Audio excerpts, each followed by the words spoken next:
ଶଶାଙ୍କ ବଡ ହେଲାଣି ଆମେ ତାର ବାହାଘର କରିବା ହଁ ନିଶ୍ଚୟ କରିବା ଗୋଟେ ପାତ୍ରୀ ଦେଖେ ବାହାଘର କରିବା ତ ମା କହିଲା ଶଶାଙ୍କ ଗୋଟେ ଝିଅକୁ ଭଲ ପାଇଛି ଆଉ ତାକୁ ମା ହବ ବୋଲି କହୁଛି ଆଉ ଯଦି ଆମେ ତାକୁ ମା ନଦେବା ତାହେଲେ ତାକୁ ନିଜର କଷ୍ଟ ହବ। ଆରେ ବାପା ପରା ମୁଁ କେମିତି ତତେ କଷ୍ଟ ଦେଇଥାନ୍ତି ତତେ ଖୁସି ଆନନ୍ଦରେ ପତି ଦବାକୁ ଆମେ ସେ ଝିଅ ସାମନେ ତୋର ବାହାଘର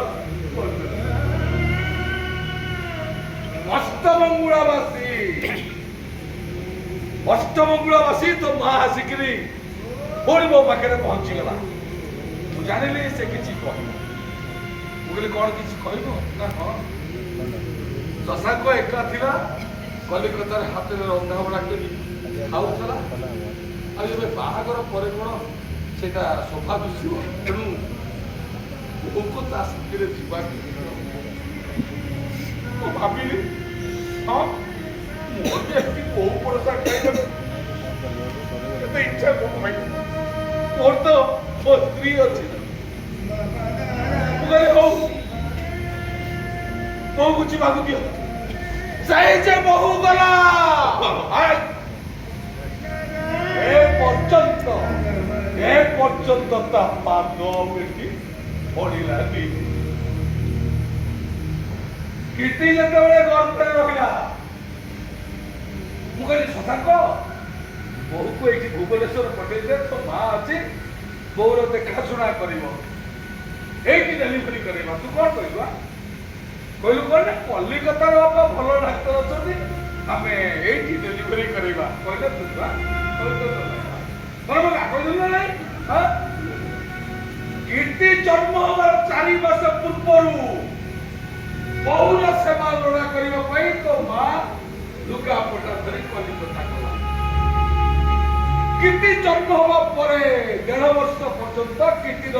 ଲାଳନ ପାଳନ କରି ତୋ ମା ଏଠିକି ଆସିଲା। ହେଲେ ସେଇ ମା 2 ବର୍ଷ ତଳେ ଯେତେବେଳେ ମରିଗଲା ମୋ କଥା ସରିଲେ କଥା ମଝିରେ କହିବି ତୋ ସ୍ତ୍ରୀ ମୁଣ୍ଡ ଖୋଲିବାକୁ କହିଲା କଣଟା କୀର୍ତ୍ତିର ପାଠ ପଢା ହଉଛି ଡିଷ୍ଟର୍ବ ହେଇଯିବ କହିଲେ ଆରେ ପାଠ ପଢା ନୁହଁରେ ମୋ ସ୍ତ୍ରୀ କୋଭିଡରେ ପଡିଥିଲା ତ ତୋ ସ୍ତ୍ରୀ ଆସିଥିଲେ କାଲି ତାକୁ କୋଭିଡ ଖାଇ ଯାଇଥାନ୍ତୁ ସେଇଥିପାଇଁ ସେ ବାହାନା କରି ରହିଗଲା। ହଉ ହେଲା ଏ 2 ବର୍ଷ ଭିତରେ କୋଭିଡର ଜୀବାଣୁ ଗୁଡା କଣ ଇଏ ଘରର ଚାରିଆଡେ ଖାଲି ଘୁଞ୍ଚି ହେଇ ରହିଛନ୍ତି ତୋ ସ୍ତ୍ରୀ ଆଇଲେ ତାକୁ ଗୋଟେଇକି ଖାଇଯିବେ। 2 ବର୍ଷ ଭିତରେ କୁଡାଟା କେମିତି ଅଛି କେମିତି ବଞ୍ଚିଛି ଏକା କେମିତି